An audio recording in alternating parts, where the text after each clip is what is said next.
இன்றைக்கு தீர்க்கவே முடியாத பிரச்சனையாக இருக்கக்கூடிய இஸ்ரேல் பாலஸ்தீன பிரச்சனையை பற்றி எதுவுமே தெரியாமல் பலரும் ஏதோ தாங்கள் நியாயத்துக்காக போராடுறோம் அப்படின்னு நினச்சிட்டு ஒரு தவறான பக்கம் இருக்கிறாங்க. ஆனால் இந்த பிரச்சனையின் உண்மையை பற்றி ஒரு பாலஸ்தீனியர் மிக தெளிவாக பேசுகிறார். ஆக்ஸ்போர்ட் யூனியனில் ஜோர்டானில் இருக்கக்கூடிய ஒரு பாலஸ்தீனியர் பல உண்மைகளை பேசுகிறார். அவர் என்னென்ன உண்மைகளை சொன்னார் அப்படிங்கிற விவரங்களை நாம் பார்க்கலாம். இந்த முடார் சஹான் என்பவர், இவர் ஜோர்டானில் இருக்கக்கூடிய பாலஸ்தீனர்களுடைய தலைவராக இருக்கிறார். 1948 இஸ்ரேலுக்கு எதிராக அரபு தேசங்கள்லாம் யுத்தத்தை ஆரம்பிக்கும் போது அந்த யுத்தத்தால் எருசலேம் பகுதிகளில் இருந்து இடம்பெயர்ந்து ஜோர்தானுக்கு வந்தவர்களில் ஒருத்தங்க தான் இவங்களுடைய அப்பா அம்மா. அப்படிப்பட்ட 2 பாலஸ்தீன அகதிகளுக்கு பிறந்தவர் தான் இன்றைக்கு ஜோர்டானில் பாலஸ்தீனியர்கள் தலைவராக இருக்கிறாரு.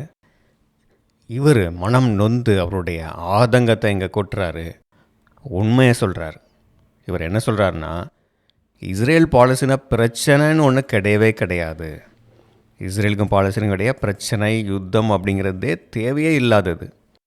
இவர் சொல்கிறது என்னென்னா, நாங்களும் யூதர்களும் அப்படி ஒற்றுமையாக இருந்தோம். அரபுக்களான இன்றைக்கி பாலஸ்தீனர்கள்னு சொல்லக்கூடிய இவர்களும் யூதர்களும் பக்கத்து வீட்டுக்காரங்களா ஒற்றுமையாக தான் இருந்தோம் அப்படின்னு சொல்கிறாரு. We never had a problem with the Jews in Palestine before the colonial Britons had other ideas about how they should separate us. And then the United Nations, one of the most dysfunctional organizations in human history, decided to separate the land. Jews are our brothers and sisters and neighbors. They have always been. ஆனால் திட்டமிட்டு உருவாக்கப்பட்ட பிரச்சனை தான் இது. அப்படி யுத்தங்களை ஆரம்பித்து அந்த பிரச்சனை தான் இன்றைக்கி வர போயிட்டுருக்குன்னு சொல்கிறாரு. கிட்டத்தட்ட 70 வருடங்களாக இந்த பிரச்சனை இருக்குதுன்னு இவர் சொல்கிறாரு.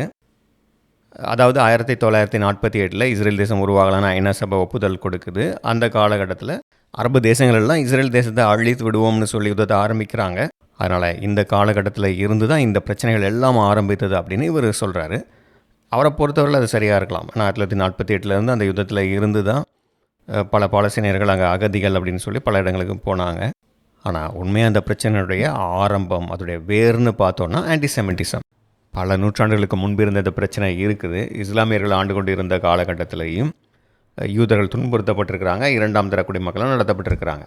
அதே போல் பிற்காலத்தில் 1870க்கு பிறகு யூதர்கள் அதிகமாக குடியேற ஆரம்பிக்கிறாங்க. இப்படி குடியேறி கொஞ்சம் கொஞ்சமாக அங்கே பாலஸ்தீன தேசத்தை உருவாக்குறாங்க. அப்படி உருவாகி அந்த பாலஸ்தீன தேசம் அங்கே கொஞ்சம் செழிப்பாக வளர ஆரம்பிக்கும் போது 1ஆம் உலக யுத்த காலகட்டத்துக்கு பிறகு இந்த பிரச்சனைகள் ஆரம்பிக்குது. யூத குடியேற்றங்களை திடீர்னு அரபுக்கள் வந்து தாக்குறது, கொள்ளையடிக்கிறது, இதெல்லாம் நடக்குது.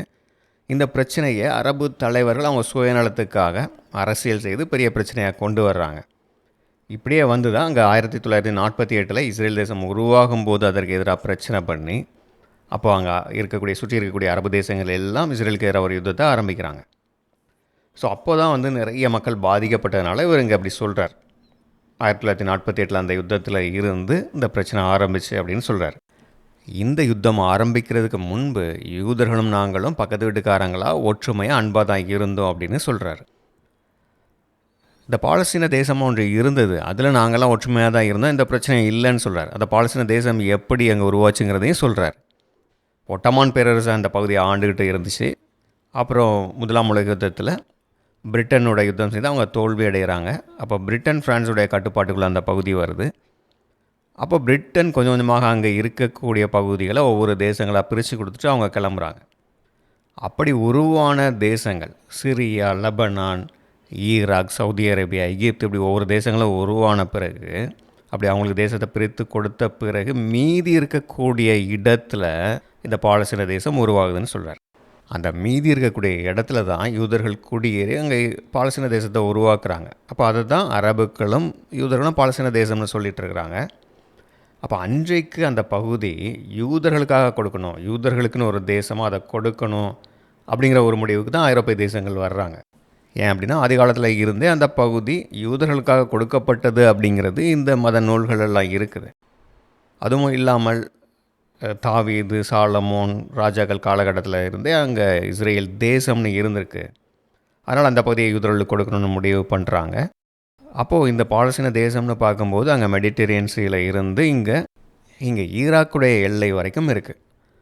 அப்போது இந்த பகுதியை இஸ்ரேல் தேசமாக உருவாக்கக்கூடாது, யூதர்களுக்கான தேசமாக உருவாக்கக்கூடாது, அரபுகளுக்கான தேசமாக உருவாக்கணும் அப்படின்னு சிலர் பிரச்சனை பண்ணுறதுனால தான் இதில் பெரும்பகுதியை பிரித்து ஜோர்டான் தேசம்னு உருவாக்குறாங்க. அப்போ அந்த ஜோர்டான் தேசத்தில் தான் பெரும்பாலும் பாலஸ்தீனியர்கள் இருக்கிறாங்க. அதை தான் இவர் சொல்கிறார். அந்த யுத்தத்துக்கு பிறகு இன்னும் அதிக அரபுக்கள் அங்கே இஸ்ரேல் தேசத்தில் இருந்தவங்களும் இங்கே ஜோர்டான் தேசத்துக்கு வந்துட்டாங்க. அதனால தான் இவர் சொல்கிறாரு, இஸ்ரேல் தேசத்தில் இல்லை, ஜோர்டானில் தான் மிக அதிக அளவு பாலஸ்தீனியர்கள் இருக்கிறோம்.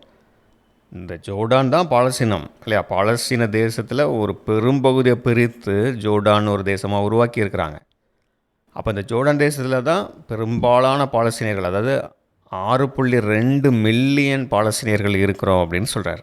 ஜோர்டான் தேசத்துடைய கணக்குப்படின்னா 3 மில்லியன் பாலஸ்தீனியர்கள், 30 லட்சம் பேர் தான் இருக்கிறாங்க அப்படின்னு சொல்கிறாங்க. ஆனால் அப்படி கிடையாது. உண்மையான பாப்புலேஷன் 6.2, 62 லட்சம் பாலஸ்தீனியர்கள் இருக்கிறோம் அப்படின்னு சொல்கிறாரு. அப்போது இதுதான் எங்களுடைய பாலஸ்தீன தேசம் அப்படிங்கிறத சொல்கிறாரு. Jordan is not a host country. Jordan is a part of our country. Jordan is 78% of Palestine. Jordan is our country.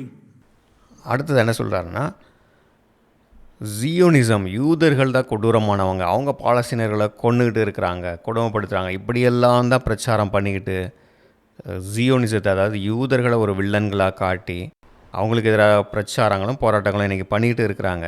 ஆனால் உண்மை என்னென்னு எங்களுக்கு தான் தெரியும். ஏன்னா நாங்கள் தான் இந்த கஷ்டங்களை அனுபவிச்சுட்டு இருக்கோம். இந்த இஸ்ரேலுக்கு எதிரான வெறுப்பு, தீவிரவாதம், இந்த போராட்டங்கள் எல்லாம் எங்களுடைய வாழ்க்கையை தான் அழிச்சிக்கிட்டு இருக்கு. நாங்கள் தான் எல்லா தேசத்திலும் எந்த உரிமைகளும் இல்லாமல் கஷ்டப்பட்டுக்கிட்டு இருக்கோம் அப்படிங்கிறத சொல்கிறாரு. நாங்கள் ஜோர்டான் தேசத்தில் இருக்கிறோம், ஆனால் இங்கே தான் நாங்கள் அடக்குமுறையை அனுபவித்து கொண்டு இருக்கிறோம். இஸ்ரேல் தேசம் தான் பயங்கர கொடூரமானது, பாலஸ்தீனர்களை அடக்குது அப்படின்னு பிரச்சாரம் பண்ணிகிட்ருக்குறாங்க.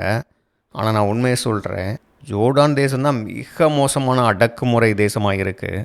பாலஸ்தீனியர்களான நாங்கள் இங்கே தான் ரொம்ப கஷ்டப்படுறோம், எங்களுக்கு எந்த உரிமையும் கிடையாதுன்னு சொல்கிறார்.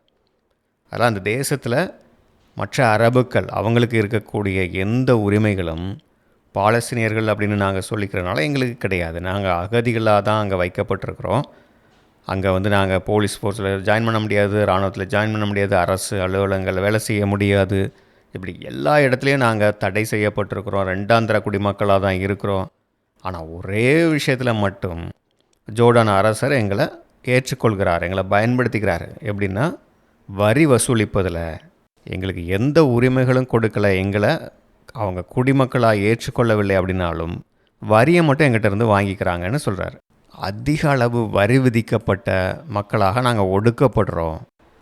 அப்போது இங்கே ஒரு விஷயத்தை கவனித்து பாருங்கள், இவர்களுக்கு அரபு தேசங்களில் எங்கேயுமே அந்த சம உரிமை கிடைக்கல. ஆனால் இஸ்ரேல் தேசத்தில் அவங்களுக்கு, இந்த அரபுகளுக்கு, இந்த பாலஸ்தீனியர்னு சொல்லிக்கிறாங்களே, இவங்களுக்கு எல்லாவித உரிமைகளும் இருக்குது, எல்லா சுதந்திரமும் இருக்குது.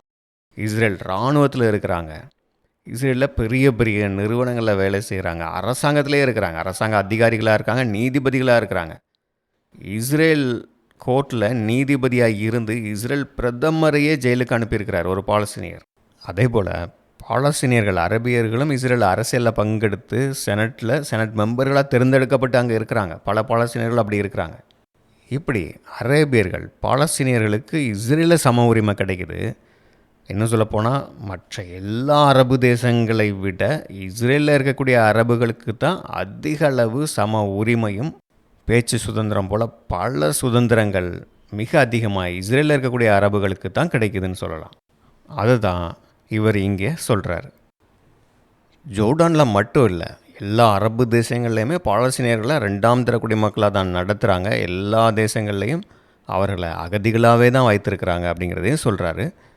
இது எல்லாமே மீடியாக்கள் மறைக்குது, இதை பற்றி பேச மாட்டேங்கிறாங்க. எல்லா மீடியாக்களும் உலகம் முழுவதும் இஸ்ரேலர்கள் எவ்வளோ மோசமாக இருக்காங்க பாருங்கள், யூதர்கள் எப்படி பாலஸ்தீனர்களை கொடுமைப்படுத்துகிறாங்க, இப்படியெல்லாம் சொல்லிகிட்டு இருக்காங்களே தவிர, மிக மோசமாக பாலஸ்தீனர்களை கொடுமைப்படுத்துறது இந்த ஜோர்டான் அரசாங்கம் தான் அப்படின்னு அங்கே சொல்கிறார். மிக மோசமாக நடத்துகிறது ஜோர்டான் தான். ஆனால் ஜோர்டான் மட்டுமே இல்லை, மற்ற அரபு தேசங்கள்ங்கிறத சொல்கிறார். லெபனான்லேயும் பாலஸ்தீன அகதிகள் பலர் அங்கே போய் இருக்கிறாங்க. அங்கேயும் அவர்களுக்கு எந்தவித உரிமையும் கிடையாது. என்னதான் அவங்ககிட்ட பணம் இருந்தாலும் கூட, ஒருவேளை அவங்ககிட்ட நிறையா பணம் இருக்குது அப்படின்னு சொல்லிட்டு ஒரு அரசாங்க ஆஸ்பத்திரிக்கு போனால் கூட அங்கேயும் அவங்களுக்கு மற்ற லெபனான் மக்களுக்கு கிடைக்கக்கூடிய ட்ரீட்மெண்ட் கிடையாது. இப்படி அங்கேயும் புறக்கணிக்கப்படுறாங்கங்கிறதையும் சொல்கிறாரு. இங்கே நம்ம இன்னொரு விஷயத்தை பார்க்கணும். இவர் சொல்கிறதுல உண்மை இருக்குது. எந்த அரபு தேசங்களும் பாலஸ்தீன அகதிகளை குடியுரிமை கொடுத்து அவங்க தேசத்து மக்களை சேர்த்து கொள்ளவில்லை. இன்னும் சில தேசங்கள் அவர்கள் அகதிகளாக கூட உள்ளேயே விடலை. இதற்கு இன்னொரு காரணமும் இருக்குது. அது அவங்க ஆரம்ப காலத்தில் இருந்தே தீவிரவாத செயல்களில் ஈடுபட்டுக்கிட்டு இருக்கிறாங்க. எல்லா பாலஸ்தீனியரும் கிடையாது அப்படின்னாலும் அதில் பெரும்பாலானவர்கள் இப்படிப்பட்ட மனநிலையில் இருக்கிறாங்க அல்லது தீவிரவாத அமைப்புகளுக்கு ஆதரவாக இருக்கிறாங்க.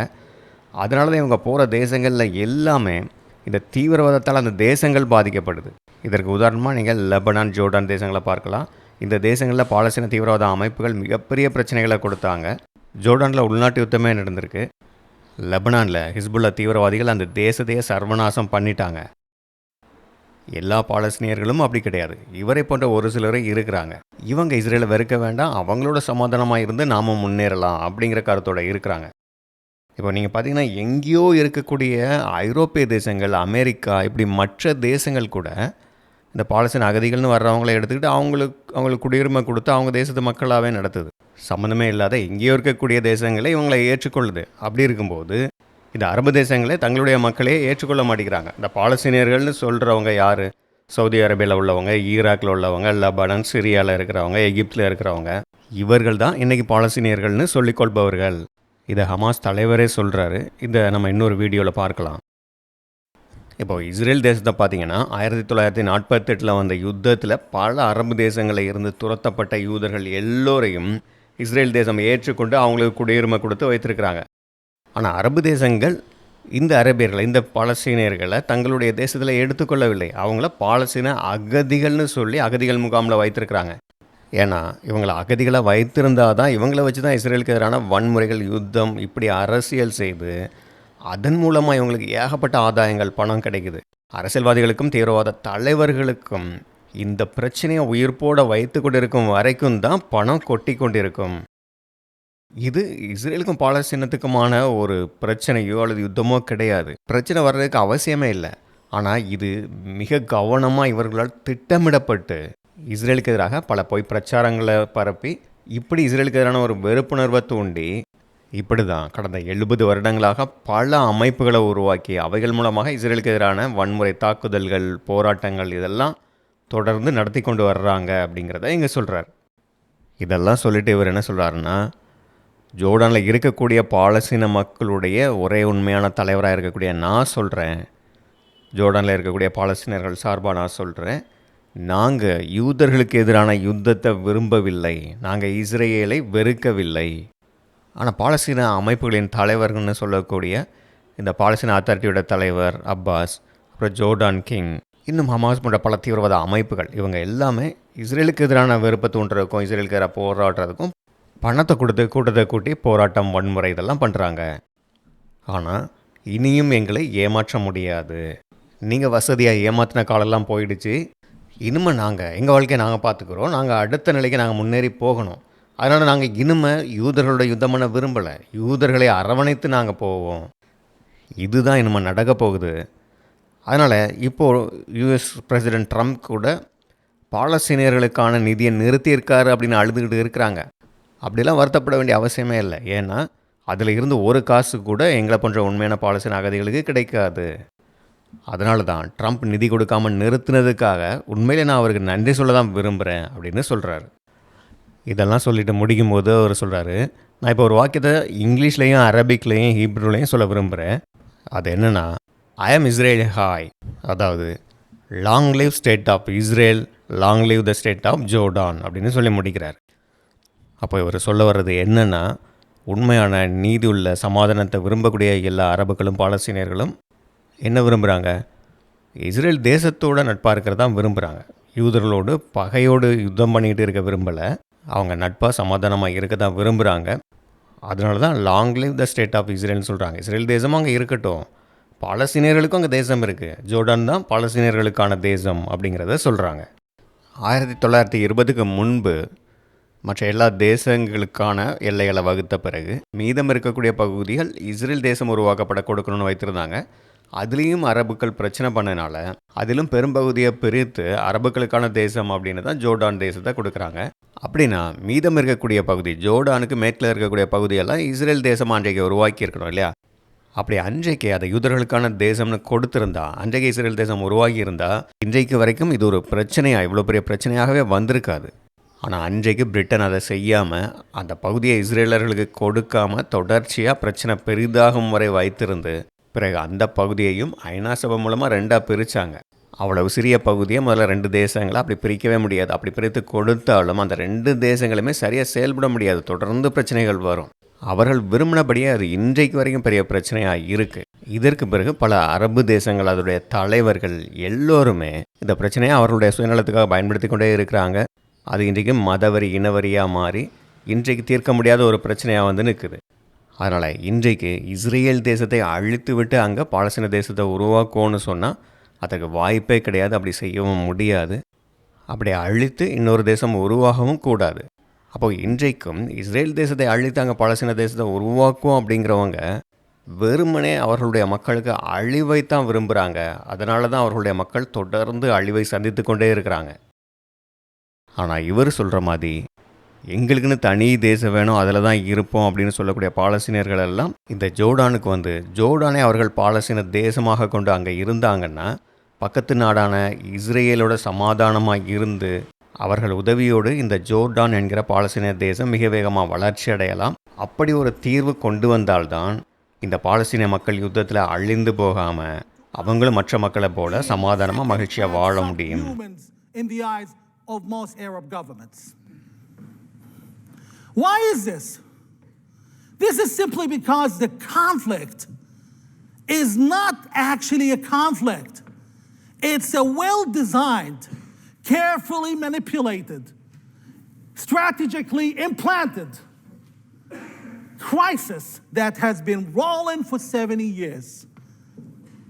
An example of that is how many organizations have been created to deal with the so-called conflict. The Quartet, for example. What has the Quartet achieved? Nothing, except a very generous bill charged to the United Nations. I'm here to tell everyone, in the capacity of me being the rightful and only legitimate leader of the Palestinian Jordanian majority and the people of Jordan. We don't want the war with the Jews. We don't hate the Israelis. Go to the protests in Ramallah. In Gaza, they used to be in the hundreds of thousands. Today, Hamas has to pay each child $20 so they can go to the fence and throw rocks. You didn't hear this from the public because they would get punished by Abbas and the Palestinian Authority and the King of Jordan for it. We've had enough. So have the Israelis. And I tell all of those who have done very well through the conflict, be it the King of Jordan, be it Arab regimes, United Nations officials, EU clowns, the game is over and the happy hour has ended. And we're moving forward and we're embracing the Jews. And this is going to happen. And don't cry about Trump not giving aid to the Palestinian Authority. We don't get any of that money. In fact, I would like to thank Trump for that. And I'm going to say this in Arabic, English, and Hebrew. Am Israel Chai, Am Yardan Chai. Long live the state of Jordan. Long live the state of Israel. عاشت أمة إسرائيل، عاشت الأمة الأردنية الفلسطينية. Thank you.